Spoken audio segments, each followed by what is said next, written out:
This is Chris Albert, and I'm here to remind you of one thing. Someday, you're going to die. Now, that's not some morbid statement or scary idea. It's a solid fact. Your time here on this earth is limited. And you need to be reminded of this as much as possible for one simple reason. To live your best life while you can. This is the Warrior Soul Podcast.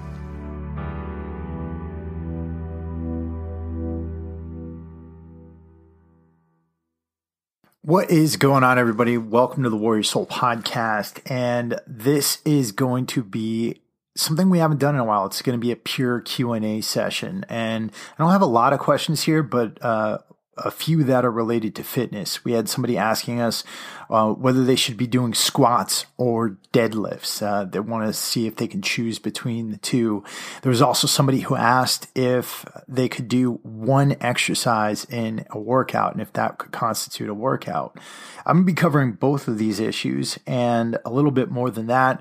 But first, I want to let you guys know who I am and what we do here on the Warrior Soul Podcast. First off, my name is Chris Albert. This is the Warrior Soul Podcast. What do we do here? Well, this podcast was created a couple of years ago in order to help veterans to live their best lives. Now, why do we do that? Well, it's because over the past decade and a half of war, we faced a lot of different issues here in the veteran community. We faced high rates of suicide, high rates of veteran homelessness, and high rates of chronic disease. And there's a lot of people out there talking about these issues, but there's not a lot of people out there actually delivering real solutions. And while I think awareness is great, we need to be talking about solutions. And so the whole purpose of this is that you'll get something that can help you on your journey through fitness, through life, through your career, through your job, through your business, things that can help you to live your best life and to become the best person that you can possibly be in your post-military career. If you're not a veteran, please stick around. You're welcome to listen in, and all of the things we go through here could help you on your way to becoming stronger, to becoming better, and to becoming a better and stronger version of yourself. So with that, I just want to say that this podcast would not be possible without our amazing sponsors, F-Bomb Nutrition. They make awesome, delicious packets of fats. They make macadamia nut butters. And they mix them up with chocolate. They mix them up with sea salt. They mix them up with pecan butter. They're absolutely delicious. And you can get yours over at www.droppinfbomb.com. And when you use the code WarriorSoul at checkout, you get 20% off your first order. In addition to that, guys, I want to say that it is a pleasure of mine to be doing this podcast, to be bringing you these episodes each week. All I really ask from you in return is that you spread the word about the show, that you let people know that we exist, that you share these episodes out with people who can use them, and that you write us a review up on iTunes. It doesn't cost you anything. You just write a simple review letting people know how this podcast helps you, and it really helps to get the word out about the show.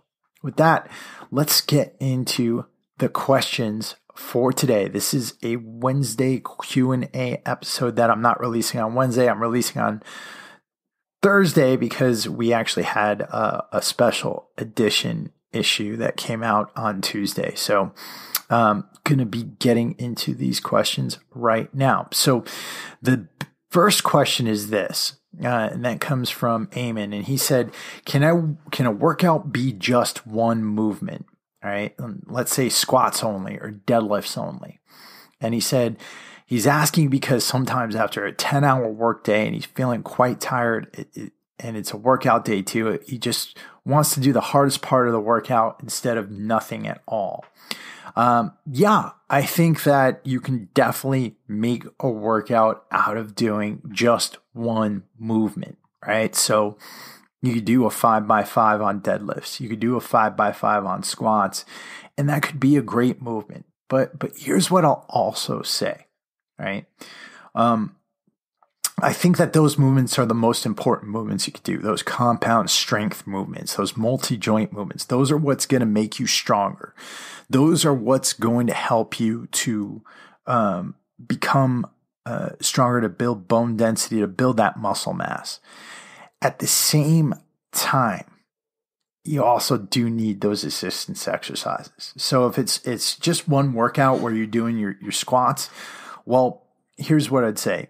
The best protocol to probably go with would be like a 10x3, doing 10 sets of 3 reps of squats. I'd also say that you really want to warm up, right? That's why I'm recommending the 10 sets. So through the 10 sets at the very beginning, you can go very light, just work on your form.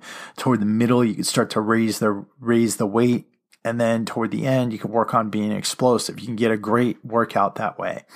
But I would say that, you might also want to include a little bit of an assistance exercise. So if you're doing a quad dominant movement like squats, you also might as well throw a few sets of Romanian deadlifts in there to hit the hamstrings. In addition to that, I would say, with being very busy at work, every one of us has that responsibility. Every one of us has lives we have to live. At the same time, you do want to make sure that you are taking care of your fitness. So if it means just doing one exercise that day, yeah, absolutely. Go with that one exercise. If you're just tired and, you're getting out of work, try doing the full workout if you can. And the reason I say that is because it's going to make you feel better. It's going to make you feel like you've accomplished more. It's going to help you to overcome that stress you went through at work. It's going to really pay you benefits. Nobody's ever regretted getting a workout in. And that's what I'll say. If you're going to make that one exercise workout into a really intense workout, awesome. And if you feel like you've been accomplished by the end of that, awesome. Great. But if you're just doing the one exercise and you're kind of just going through the motions and not really putting the work into it, then push yourself to actually put some work in and push yourself to get a full workout done. I would say that for your mental mindset. Now, I also want to say that, of course, and I've said this before on the podcast, going to the gym and working with weights is only one way to exercise. If you're somebody out there who absolutely can't get to the gym, don't use that as an excuse for not being able to work out. Getting body weight exercises can be just as beneficial to you. It might not make you stronger. It might not make you, into Mr. Olympia or anything like that, but it can be just as beneficial in making you healthier and making you happier. If you need to work out in your living room, or if you need to work out in your garage and all you've got is your body weight or maybe a kettlebell, you can get great workouts that way.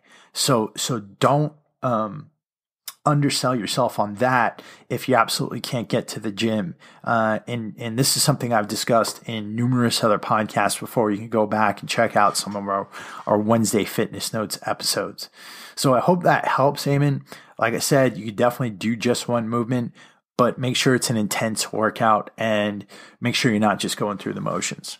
The next question I got was from Stuart, and he said, what's the functional difference in outcome between muscle utilization between the deadlift and the squat? And he also said, if you had to choose one to include in your workout, which would it be? And here's the thing. On the deadlift and the squat, the loading patterns are completely different. Yes, you're still pushing with your legs. Yes, there's a bit of a hinge involved, a hip hinge involved in both. But the deadlift is almost entirely posterior chain, right? That means that you're using the muscles behind you more than the muscles in front of you, right? The squat is a quad dominant movement, right? So, and that depends, the extent of quad dominance depends on the amount of moment arm that you're using in your femurs. That means the angle you're coming down. So if you're doing a high bar, close stance squat, you're going to get more quad movement. If you're doing one of those like power lifter style squats where you're sitting back, you're going to get more hamstring involvement, right? But both the squat and the deadlift are very different exercises that do very different things. The deadlift is really beneficial in building up bone density, building up posterior chain strength, building up your glutes, building up your back, The squat is really great for building up the glutes, the quads, a little bit of the hamstrings, and it's also a great total body movement. But both do very different things. They work very different patterns. What I would say is that I wouldn't choose between one or the other.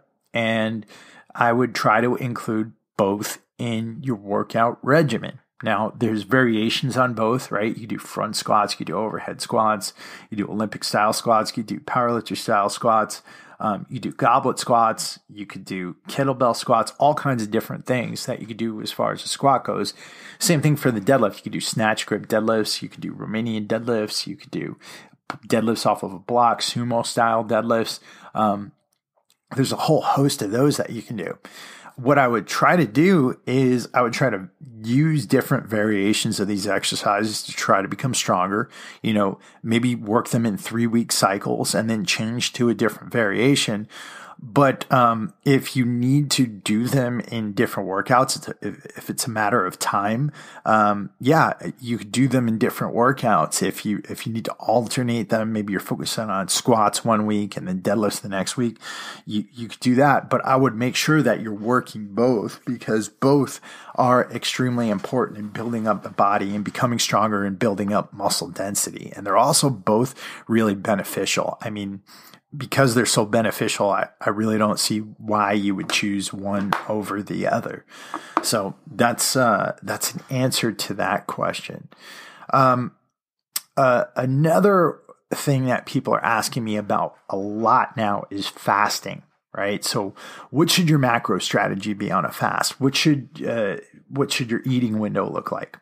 Now, there's a lot of different answers to this question, and they all depend on the person. So I'm not going to give you a specific macro strategy on this. And the reason why I'm not going to give you a specific macro strategy is because in my experience as a trainer, everybody responds to different macronutrient strategies, right? Some people do better on high carb. Some people do better on low carb. What I will say is this: fasting does not mean starvation. So you still need to make sure that you're getting a good enough amount of calories from the food you're eating, right? So you need to make sure that you're getting a good enough amount of calories and that you're eating enough, right? If not, you experience hormonal problems, energy problems, headaches, fatigue, weakness in the gym, right? All that stuff.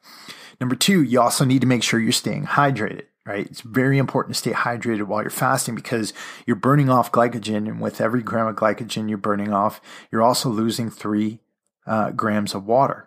So that could lead to a hydration, that could lead to mineral deficiency, and you really need to make sure that you are doing a very good hydration protocol that includes not only water, but including Himalayan pink salt. I like to stick a pinch of Himalayan pink salt into every liter of water I drink, and I try to drink at least half my body weight in fluid ounces, plus an additional 10 ounces for activity. So make sure you're getting that done. Now, beyond all of that, right, with your eating window, there's a few different ways of doing it, right? So some people are doing these long 72-hour fasts.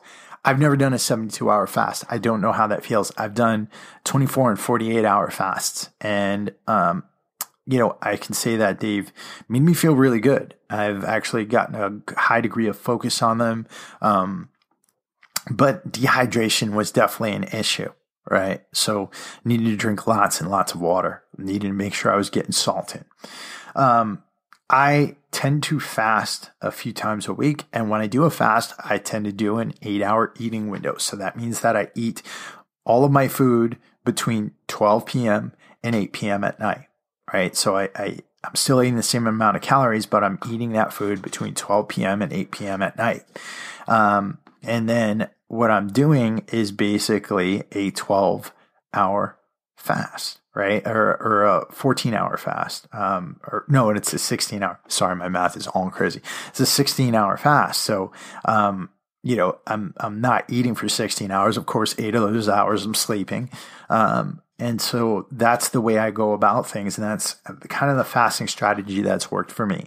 Different windows work for different people, but I'll also say that different windows also have different goals. So if your goal is to lose weight, it could be just a 10-hour fast. If you're looking for more autophagic benefits, meaning you're looking to kill off disease cells, the 14-hour, the 16-hour fast would probably be best.